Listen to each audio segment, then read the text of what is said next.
চট্টগ্রামের কর্ণফুলী উপজেলায় নিষিদ্ধ ট্রলিং জাল ও ট্রলিং সরঞ্জাম তৈরির একটি কারখানায় অভিযান চালিয়ে এক ভারতীয় নাগরিকসহ ৭ জনকে আটক করেছে বাংলাদেশ কোস্টগার্ড।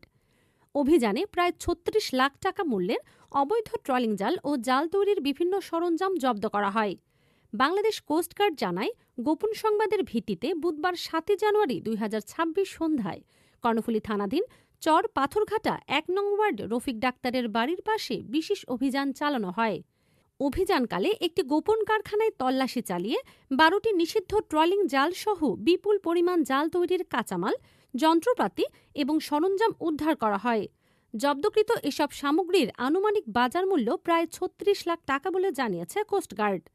আটক ব্যক্তিদের মধ্যে ভারতীয় নাগরিক পণ্ডিত বিশ্বাস, বয়স ৩৯, ট্রলিং জাল তৈরির প্রধান কারিগর বলে প্রাথমিক তদন্তে জানা গেছে। তিনি ভারতের পশ্চিমবঙ্গের দক্ষিণ ২৪ পরগনা জেলার বাসিন্দা। অপর ৬ জন আটক ব্যক্তি বাংলাদেশি নাগরিক, যারা ওই কারখানায় জাল তৈরির কাজে জড়িত ছিলেন। কোস্টগার্ড জানায়, প্রাথমিক জিজ্ঞাসাবাদে পণ্ডিত বিশ্বাস স্বীকার করেছেন যে তিনি বাংলাদেশে অবস্থানকালে বিভিন্ন এলাকায় ফিশিং বোটে নিষিদ্ধ ট্রলিং সরঞ্জাম স্থাপন এবং ট্রলিং জাল তৈরির সঙ্গে যুক্ত ছিলেন।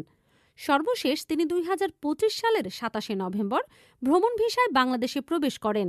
এর আগেও তিনি ভোমরা স্থলবন্দর দিয়ে একাধিকবার বাংলাদেশে এসে বরগুনায় পাথরঘাটা ও চট্টগ্রামের বাঁশখালী এলাকায় একই ধরনের অবৈধ কর্মকাণ্ডে যুক্ত ছিলেন বলে জানান।